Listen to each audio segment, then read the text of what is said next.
Сәлем студенттер, сіздермен бірге мен Жұмагүл. Сіздерді пробный сабақта көргеніме қуаныштымын. Бүгінгі біздің өтетін тақырыбымыз бөліктеп интегралдау. Бөліктеп интегралдаудың арнайы бір формуласы бар. У көбейту dv тең у көбейту v азайту v көбейту du деген. Енді қараңыздар, бізде есептің басында у көбейту dv түрінде беріліп тұрады ғой. Біздің ең бірінші жасау керек шагымыз у қайсы, dv қайсы, соны тауып алу керек бөліктеп интегралдау кезінде. Енді мынау есептің арнайы бір типі, яғни есепте көрсеткіш көбейту тригонометрия беріліп тұратын болса, онда келесі мен айтатын қадамдар бойынша бөліктеуді қолданасыздар. Бұл жерде бірінші уды тауып алу керек және dv-ны тауып алу керек дедік. Бұндай жағдайда у функциясы екеуінің біреу болады кез келген, бірақ көбіне көрсеткішті алған тиімдірек болады есепті шығарған кезде. Таңбадан қателесіп кетпеу үшін ол әрине. Енді ені у деп алатын болсақ, онда одан басқа не қалды, соның бәрі dv болады. Бұл бірінші қадам, біз тауып алдық. Келесі, бұндай типтегі есептерде көрсеткіш көбейту тригонометрия болғанда бөліктеу амалы екі рет жүретін болады. Яғни, тура осы формулаға екі рет саламыз деген сөз. Және ескеру керек, басында қайсысын у деп алдық, екінші бөліктеу кезінде де тура соны у деп аламыз. Ең соңында теңдеу шығаратын боламыз. Енді бұл кішігірім есептің басындағы теория. Енді есепті шығаруға кірісейік. Біріншісі, не істейміз дедік? Ені у деп аламыз. Енің 2х дәрежесі, ол уды беріп тұр. Ал косинус 5х азайту 1, мұна dx пен бірге dv-ны беріп тұр. Енді қараңыздар, маған формулаға салу үшін не керек? У бар, v керек, а еще du керек. Яғни осы белгісіз нәрселерді іздеу керек. du деп тұрған мынау удан дифференциалдау арқылы шығады, удың өзі бар, значит мен du-ды табу үшін дифференциалдауым керек. Ал мына жерде dv бар, v-ның өзін табу үшін оны керісінше мен интегралдауым керек болады. Сонымен мына жақтан дифференциалдау керек. Дифференциалдау деп тұрғанымыз мынадан x бойынша туындалу деген сөз. Оның туындысы қандай? 2 көбейту енің 2х дәрежесі dx тең du. Міне, мынау енің 2х дәрежесінен туындалдық та, потом dx-қа көбейтіп жазамыз, потому что біз именно x бойынша дифференциал алып жатырық қой. Ал мына жақтан удан у бойынша дифференциал аламыз, оның туындысы 1 болады да, потом именно удан у бойынша дифференциал алғандықтан қасына du деп жазамыз. Келесі мына жақтан керісінше мына d деген әріптерден құтылу керек.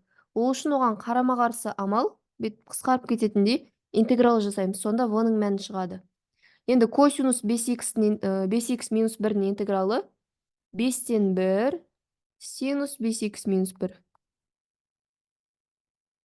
Сонымен, біздің керек нәрселеріміз табылды. Енді жасайтын қадамымыз формулаға салу керек. У мен v-ны көбейтеміз. Ол деп тұрғанымыз бірінші диагональ бойынша көбейтеміз. У көбейтуі, потом азайту интеграл деп көлденеңінен көбейтеміз. В көбейту du деп. Сонымен жазып шығайын енді. У мен v-ны көбейтемін міне.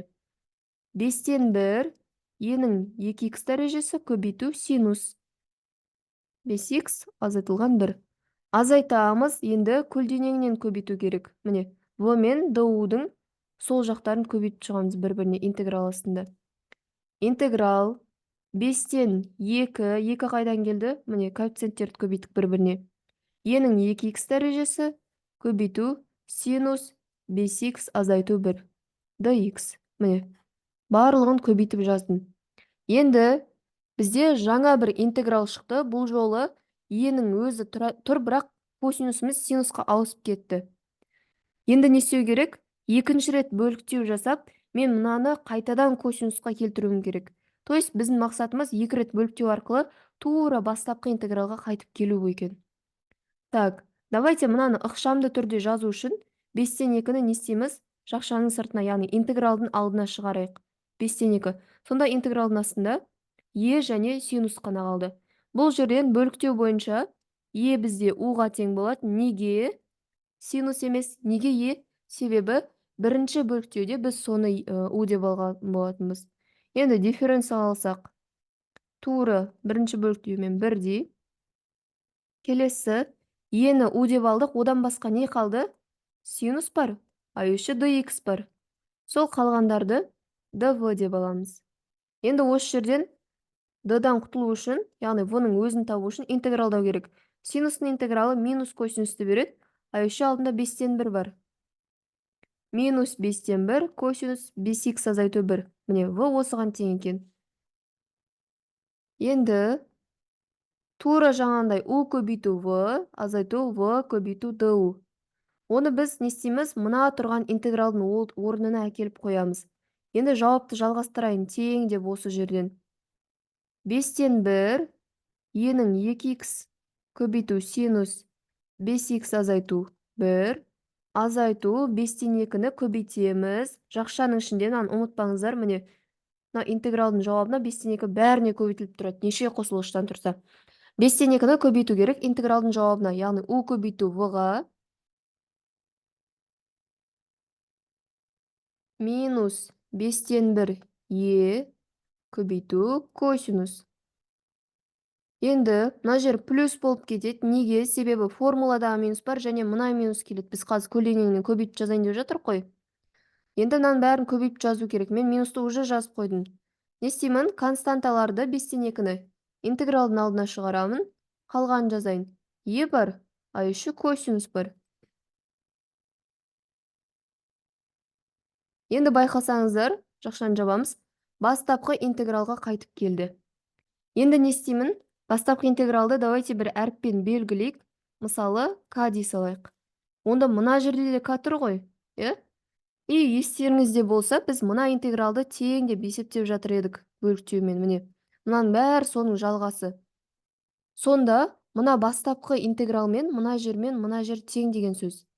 Енді мен қазір мынандай бір жаңа теңдік құрастырамын. Интегралдарды, яғни бастапқы бірдей интегралды k деп белгілейтіндей. K деп теңестіріп жазып алам. Және жақшаны ашу керек бізде. 5-тен 1 e-ның дәрежесі синус. Бізде ашсақ қосу болып кетеді. 25-тен 2 e косинус.